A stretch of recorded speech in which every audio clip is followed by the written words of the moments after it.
Update: Marvin Wilson has issued a statement via his Instagram, explaining his motivations behind calling out Norvell's statement, addressing what actions can be taken to make things better and why it's so much bigger than just Florida State football, given the situations he's endured and seen around Tallahassee. Across the sports world, coaches and athletes have offered their opinions on the current civil movement spreading across the country in the wake of George Floyd's death, including the Florida State Seminoles women's basketball team.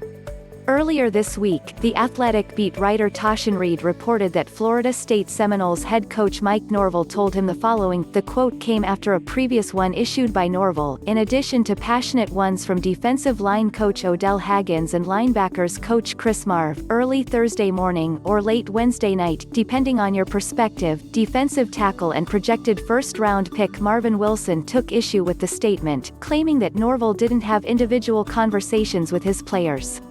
Several other Florida State players seemingly tweeted in reaction to Wilson's post. Athletic director David Coburn spoke about the incident during today's Board of Trustees meeting, saying the team met and that he believes it's moving on. Some of his words today on the call, via the Osceola, they were open and candid with all of us.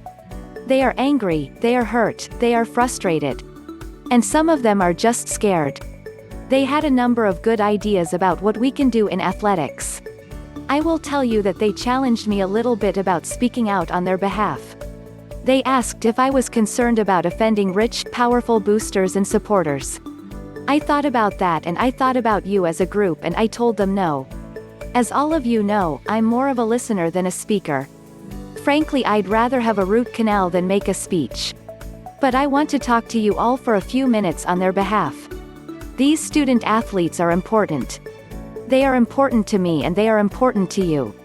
They are why we do what we do. They are important because they represent our future as well as the current situation. Athletics is more than a mirror in which we see a reflection of society, the good and the bad. It's also the lens through which we see society as it could and should. Athletics is where we see young men and women of all races and nationality competing with each other, cooperating with each other, helping each other out, screaming at each other one minute, leaping into each other's arms in sheer joy the next. You and I see all of these things in athletics, but more importantly our children and our grandchildren see them. And that changes their perception of how society could and should do. Burning buildings, breaking windows, destroying property, those things don't change human hearts, they harden them.